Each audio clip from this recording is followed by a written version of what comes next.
Thank you guys for coming. My name is Eli Griffin, and this is my speech on the piano. The piano is able to convey the most subtlest of truths through the use of wood, metal, and vibrating air.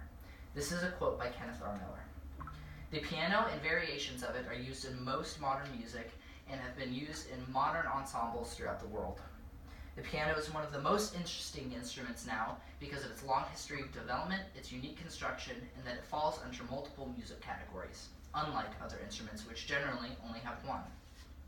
Since its first appearance in the 1700s, the piano has had multiple different developments and has become the more modern instrument that we know today. But its first appearance in 1709 was when it was revealed by Cristofori, who was an Italian musician and instrument maker, and he actually specialized in creating harpsichords. The harpsichord desperately needed to be replaced in the early 18th century because it had little musical expression for its use by professional musicians, and this was because it plucks its strings, which I will show you now. As you can hear, every note has the same exact volume.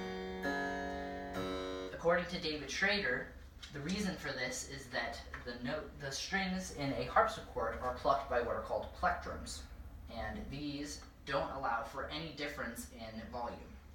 The piano uses hammers, and that was the correction that was made. And when you push on the key, the hammer strikes, and depending on how hard you push, the hammer will strike at a different strength, which allows for a difference in volume. The old piano, released in 1709, has multiple similarities to the first piano, one of them, and the most important, being that it is still a keyboard instrument, meaning that it has keys on a board that are laid in front of the musician. One of the major differences is that the modern piano makes use of pedals, which allow you to elongate your sound, or dampen it, or even make it staccato, which is precise and short. But how does this history relate to its construction as we know it today? The modern piano makes use of hammers and strings.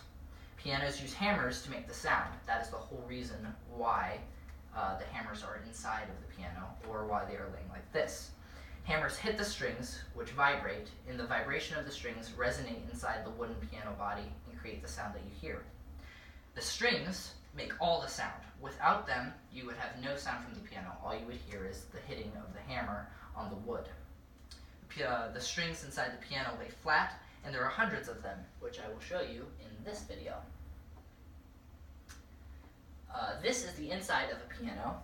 These are the hammers that I talked about, and these are the strings. This piano is a standard piano. I will play this.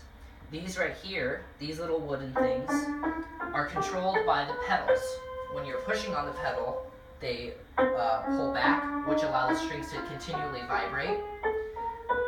But when you're not pushing on the pedal, they lay flat against the strings, and it keeps the strings from vibrating continually. When you hit it, they vibrate for a little, and then they stop. That is the whole reason why we have pedals in a piano today. It is because of the strings and the hammers that the piano falls into multiple musical categories.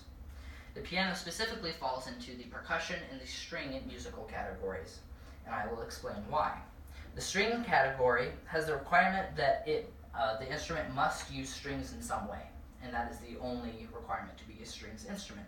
Because the piano uses vibrating strings, it accomplishes this and is considered a string instrument. But what makes the piano special is that because it hits these strings with hammers, it is considered a percussion instrument as well. This was according to the Oregon Symphony, quote, that any instrument that is hit, shaken, or scraped with a beater or similar instrument is considered a percussion instrument.